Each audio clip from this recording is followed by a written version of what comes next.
É, esta é uma atividade live cultural intersubjetividade digital. Essa atividade é uma atividade de Laboratório de Comunicação e Tecnologia Labtec da Faculdade Itaquaquecetuba, Centro Paula Souza, com a assistência de investigação de Fundação de Apoio à Investigação do Estado de São Paulo, FAPESP. Hoje invitamos a professora doutora Raquel Caeso Mateu, professora da Faculdade de Ciência de Informação da Universidade de Compostela, Madrid, Espanha. É uma investigadora de arquivos de arte contemporânea e a linha de investigação é sobre arte, ciência, tecnologia, média arte, processos criativos, artes visuais e comunicações. É organizadora do simpósio de cybercultura e new media art no Festival Madalag. Bem-vindo, professora Raquel, como está? Muy bien, muchas gracias, todo muy bien, muchas gracias por la invitación y me Ah, alegro que, aunque sea online, nos volvamos a encontrar. por favor, sim, é um segundo encontro que estivemos aqui uma vez em Brasília e agora uma segunda oportunidade de falar um pouquinho sobre tua investigação e me gostaria se pudesse se concentrar em quatro pontos. É um encontro simples de quatro pontos. O primeiro é sobre tua investigação atualmente. Se poderia contar-nos a respeito um pouquinho. Depois a ideia de subjetividade digital, ou melhor, intersubjetividade digital, quando estamos falando sobre lo interdisciplinar, transmultidisciplinar, né? E também que tipo de mirada tem sobre a pesquisa brasileira sobre arte e tecnologia, comunicação e tecnologia. Com isso, tens uma pergunta base que é: como pode a tecnologia impactar a produção de conhecimento, no conhecimento, a subjetividade e a informação? Como eh, como tú prefieres hablar acerca. Muchas gracias. Gracias. Pues, si os parece, inicio un poco con lo que es mi investigación y un poco más mi perfil en lo que estoy ahora investigando. En general, y ahí partía mi tesis, me interesó siempre las interrelaciones, las relaciones, las confluencias entre arte, ciencia y tecnología. Ese concepto que luego, investigando y avanzando en las pesquisas, investigaciones, se traducía en esa idea de transdisciplinaridad. Es una cosa que me ha llamado mucho la atención siempre porque yo creo que también viene de los modelos académicos que están muy en departamentos, en estancos, y nos obligan a ir por ciertas líneas muy determinadas. Pero eso realmente choca o confronta con nuestra propia rasgo humano. O sea, nuestro cerebro son confluencias, son conexiones, son interacciones y nuestro cerebro es transdisciplinar. No podríamos funcionar una parte sin la otra. Y fui avanzando ahí y entonces, bueno, terminé trabajando estuve en una investigación de lo que fue Media Lab Madrid, porque fue un espacio muy innovador que trabajaban con esa metodologías transdisciplinares y dentro de ese concepto de STEAM, que es ciencia, tecnología, ingeniería, matemáticas y arte, ¿no? Y en ese proyecto. Ese proyecto me ha llevado a hacer un archivo, a coordinar un archivo con diferentes compañeros y sobre todo con una ayuda fundamental y un acompañamiento de quien fue una de sus directoras, que fue Karina Lesleger.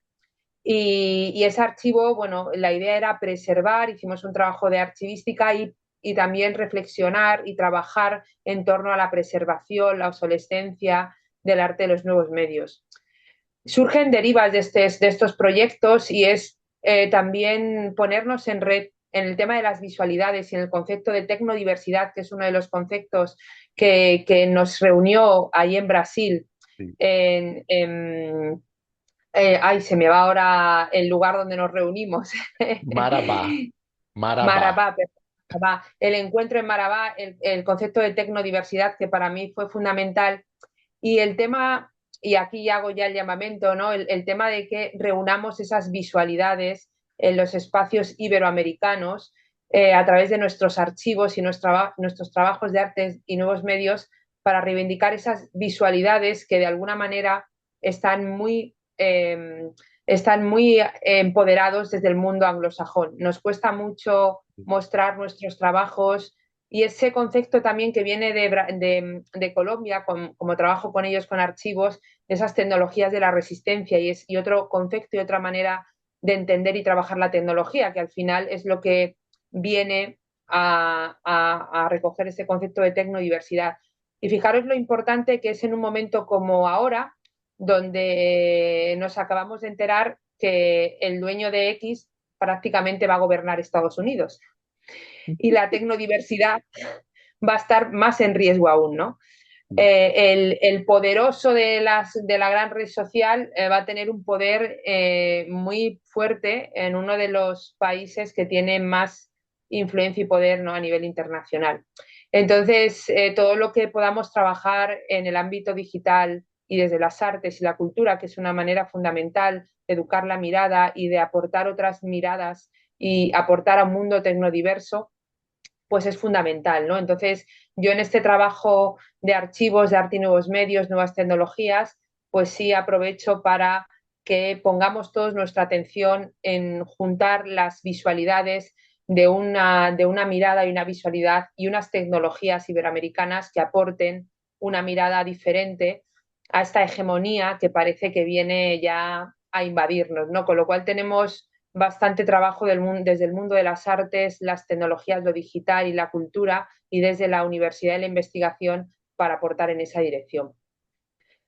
Esto en cuanto un poco a mis investigaciones de ahora, Sí, sí. sobre lo que estoy investigando. Bueno, si hay alguna pregunta, se puede parar, interrumpir lo que necesitéis o que quien quiera hacer una pregunta, sin problema.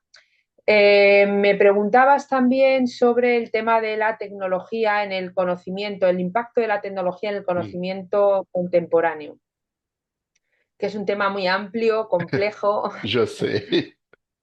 Bueno, ahí yo creo que lo primero que nos viene a la cabeza a todos es el papel hoy de la inteligencia artificial, ¿no? Sobre la que hay tantas derivas y tecnología y conocimiento. No sé cómo lo estáis abordando ahí desde la universidad. Aquí hay un poco de cierto nerviosismo de cómo lo vamos a afrontar. Desde la universidad nos están aportando cursos de formación, cómo afrontar las enseñanzas, los programas docentes, las metodologías en clase, incluso los desarrollos de tesis doctorales desde la inteligencia artificial. Nos proponen diferentes formaciones para afrontar el reto de la inteligencia artificial en la educación y cómo puede y debe ser una herramienta de ayuda y no evidentemente una herramienta de sustitución porque sería un fracaso.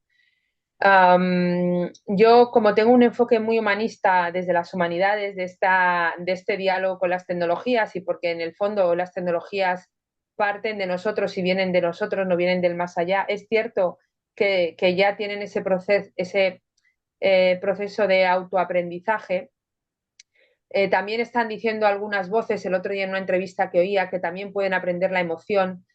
Creo que es Wow. desde un Sí, es que, o sea, como que pueden sentir lástima o pueden sentir alegría, pero al final es un programa, ¿no? Y creo que todo eso para nosotros es mucho más complejo. Yo creo que hay una parte fundamental, y esto se lo escuchaba un día a un psicólogo hablando de este impacto de las tecnologías en el aprendizaje, en el conocimiento y sobre todo en el contexto del metaverso, ¿no? Y lo leí ahora también para hablar del tema de la intersubjetividad. La clave es si en esta intersubjetividad y contexto del metaverso y las intersubjetividades hay capacidad de crear vínculo. Es muy complicado, o por no decir imposible, en el metaverso poder generar vínculo, ¿no? ya sabemos que los vínculos, conforme vamos cumpliendo años y teniendo experiencia de vida, es algo que se trabaja y se trabaja en la cercanía. Yo no sé si ustedes han tenido la experiencia de tener que tener reuniones o encuentros o de trabajo o reuniones personales con amigos en los que hay que decir en un momento, hoy nos tenemos que ver presencialmente, porque Sí. sabemos, yo por lo menos lo vivo así, que hay cuestiones que solamente se pueden hablar face to face.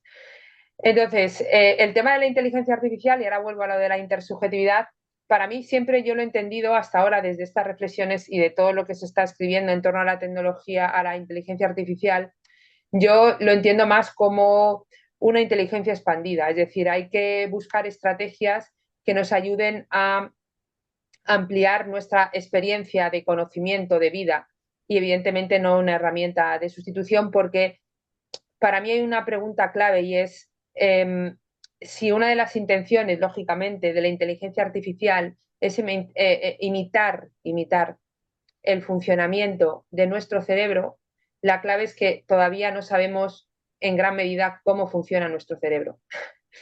Entonces, al final es estar especulando sobre cuestiones que a los neurocientíficos se les escapa o ni siquiera saben por qué dormimos.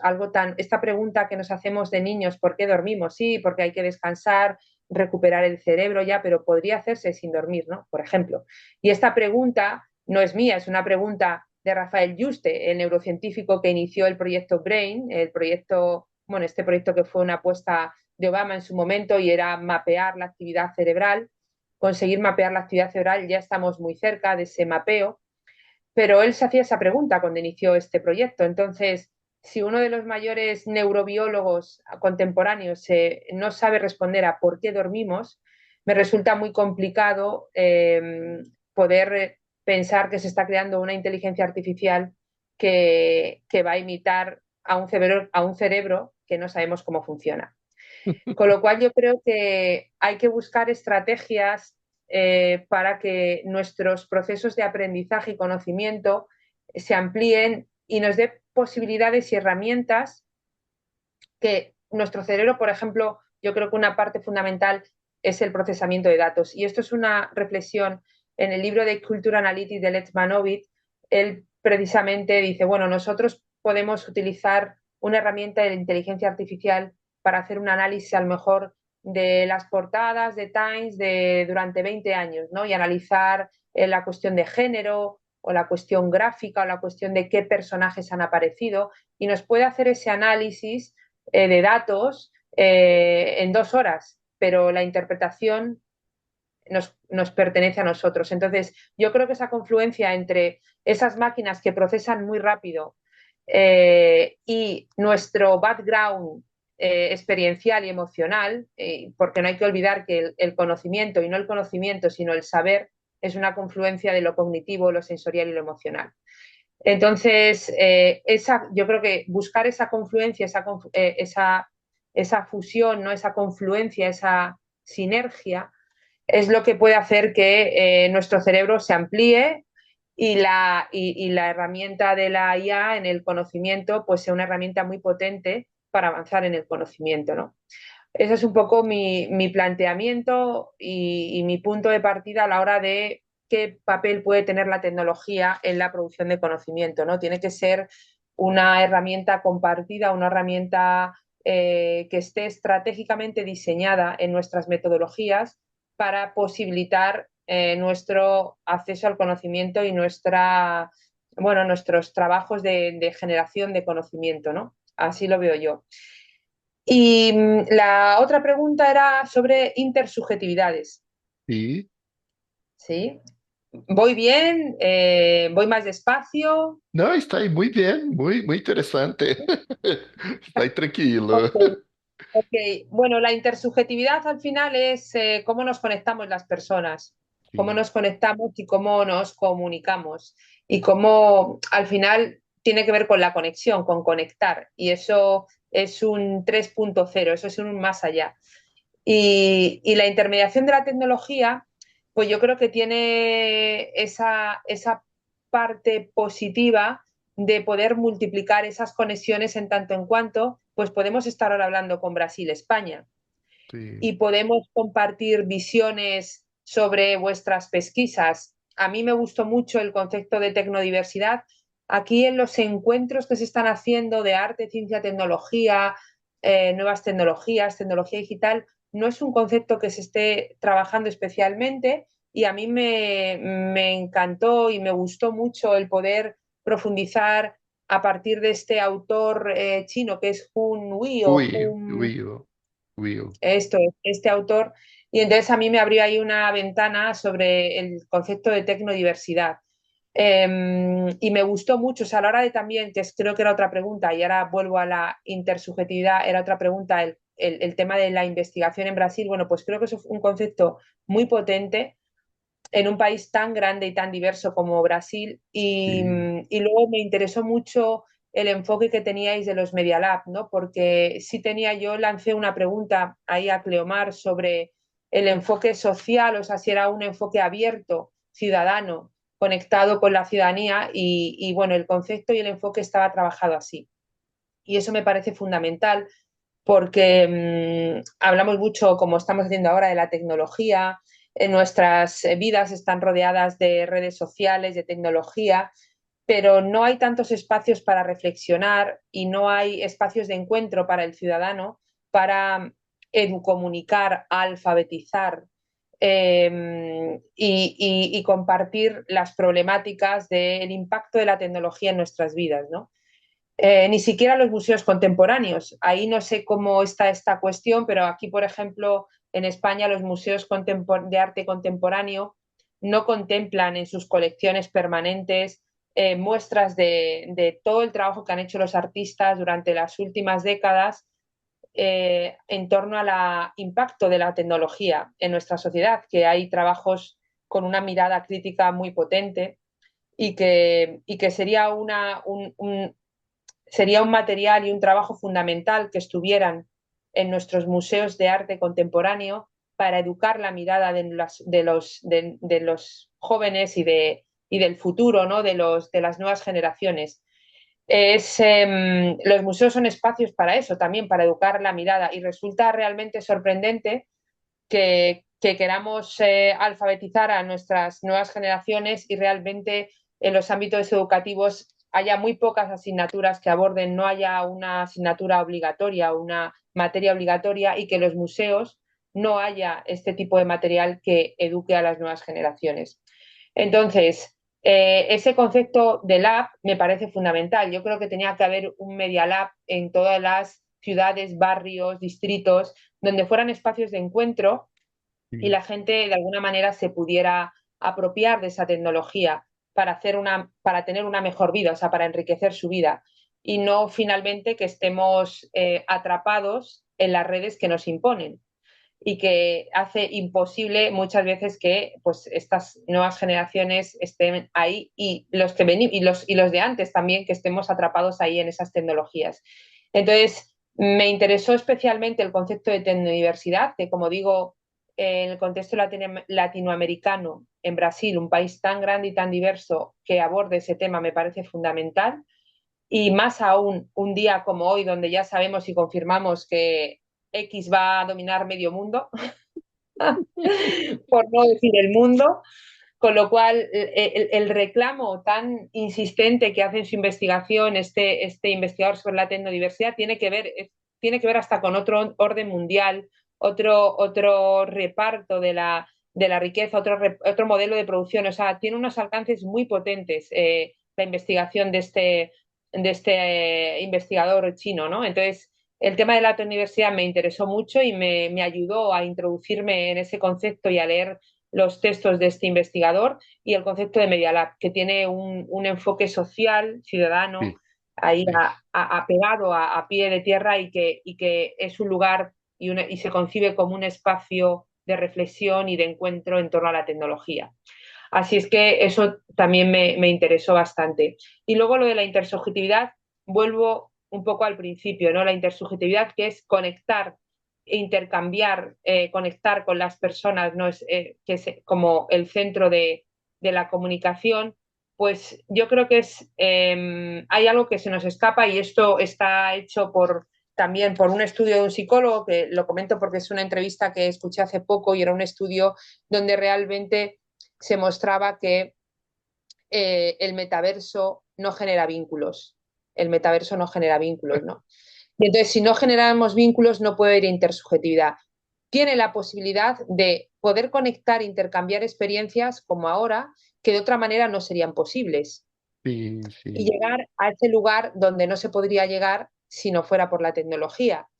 Y hacer redes de conocimiento y hacer comunidades de aprendizaje. Y eso sí que es como una inteligencia expandida, una conexión, y se pueden generar esas intersubjetividades siempre que se compartan experiencias, conocimiento en esos espacios de conocimiento. Y sobre todo, y lo que me parece fundamental es tener presente eso, que no es un sustituto. Desde luego, este encuentro es maravilloso, pero en Marabá fue mucho mejor. Ah, com certeza. Y esta es Certamente, la por clave de supuesto. Y esta es la clave de la intersubjetividad, ¿no? El generar vínculos que nos hacen crecer en experiencia como personas, en nuestro conocimiento. Y esto, la tecnología, simplemente es un medio, una ayuda para llegar o encontrarnos de una manera que si no, no podríamos de otra manera. Pero no, y especialmente el metaverso, no genera ese vínculo. Entonces, si no hay vínculo, no hay realmente intersubjetividad. Hay solamente No hay, contacto. Hay hay solamente solamente contacto. contacto. Hay solamente contacto y ahí vemos también incluso todas las intersubjetividades tóxicas para las que da el contexto red. Y yo creo que todos hemos tenido alguna experiencia similar de algún tipo en estos contextos de intentar generar intersubjetividades en un espacio donde finalmente no se puede hacer un vínculo. Y bueno, ya no pensemos ni siquiera en el WhatsApp, ¿no? Que el WhatsApp es ese espacio que utilizamos para comunicarnos cuando realmente es un espacio para intercambiar información. Realmente su definición, si nosotros tenemos que definir qué es el WhatsApp, diríamos, es un medio de mensajería. Sí. Y no, y nadie, pero sin embargo, o sea, nadie se plantearía que por un medio de mensajería nos comunicáramos. Y es lo que intentamos hacer permanentemente.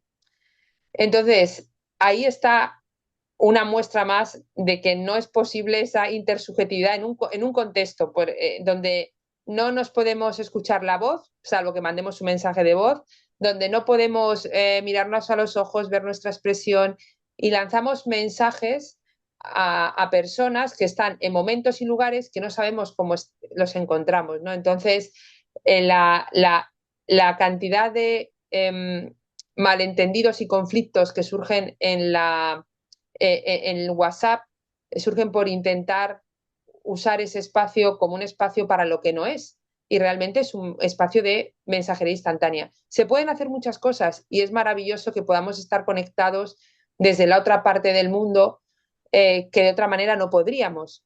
Pero eso no se puede confundir con un espacio de intentar generar una intersubjetividad o un espacio de hiperconfianza o de un vínculo muy estrecho, porque llega un momento que por mucho que nos esforcemos, hay fronteras que ya no vamos a traspasar. Entonces, es maravilloso para todo esto, es maravilloso poder que nosotros podamos seguir pesquisando, intercambiando cosas por WhatsApp, teniendo otro encuentro de otra llamada, pues vamos a comentar este texto, es maravilloso, pero el tema de los vínculos es más complejo. Y sobre todo si nos vamos a espacios más virtuales, de realidad virtual y como digo, el metaverso, ahí ya sí que es como prácticamente imposible, ¿no? Entonces, el tema de la intersubjetividad creo que tiene sus limitaciones en el contexto digital. Y bueno, otro concepto que trabajaba ahí, que comenté en la intervención en Marabá, era el tema de lo transsubjetivo, que ahí tiene que ver más con el mundo de lo simbólico, ¿no? Y realmente el mundo de la red, si trabajamos bien desde el concepto, la idea, nos permite crear mundos que solo existen en nuestra cabeza, ¿no? Y ese es el mundo de lo simbólico, de lo transsubjetivo.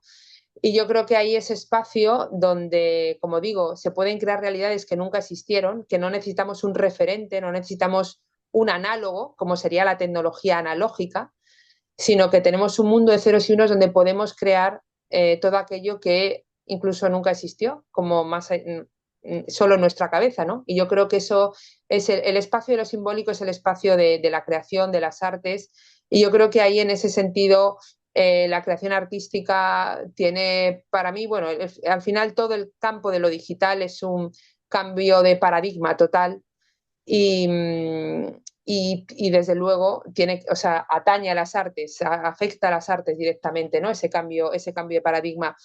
Yo creo que el gran giro en las artes vinieron en las vanguardias y desde las vanguardias hasta ahora se ha hecho sobre todo en los años 60, 70 y toda la posmodernidad ha sido más un pastiche de todo, de todo el discurso que creo que fue rompedor y realmente de cambio de paradigma de las vanguardias. Y creo que las tecnologías digitales para los artistas, los creadores, sí tienen ese potencial de cambio de paradigma en la creación. Y no sé si se me olvida algo. Não, está aí muito interessante. Tens, na verdade, o tempo que vamos finalizar. E me gostaria dos as últimas palavras para eu finalizar. Está aí muito Ujú. bem. É muito rico e muito complexo. Muchas gracias, muchas gracias. No sé si hay alguna pregunta, alguna cuestión más. Não, não, porque penso que a ideia que foi é muito esclarecedora e tens uma potencialidade de um dinamismo para falar que é muito interessante e completa Muchas, o pensamento. muchas gracias, muchas gracias. Muchas gracias por la invitación. Seguimos colaborando cuando queráis. Ojalá que nos podamos encontrar pronto. Y para mí el encuentro en Maraba fue maravilloso, me encantó, me sentí muy bien tratada, muy cuidada, sois muy cariñosos y el tema fue muy potente. A mí me abrió otra mirada que aquí yo por lo menos no lo estábamos trabajando. Así que bueno, muchas gracias. Vamos a invitá-la a vir a São Paulo, a FATEC Itaquaquecetuba, por favor. Ó, Genial, muchas gracias, muchas sim. gracias. Graças, eu agradeço. Esta live, Obrigada, obrigada. sim, essa live cultural Intersubjetividade Digital é uma atividade do Laboratório de Comunicação e Tecnologia LabTech, da FATEC Itaquaquecetuba, Centro Paula Souza, com a assistência de investigação da Fundação de Apoio à Investigação do Estado de São Paulo, FAPESP. A convidada é a professora de Universidade de Compostela, professora doutora Raquel Caestro Mateu. Muitas graças por tu participação e agora vamos a projetar este vídeo a lo YouTube. Muitas Genial, graças. gracias. Muchas gracias, buen día, chao, Tchau. chao, chao, chao.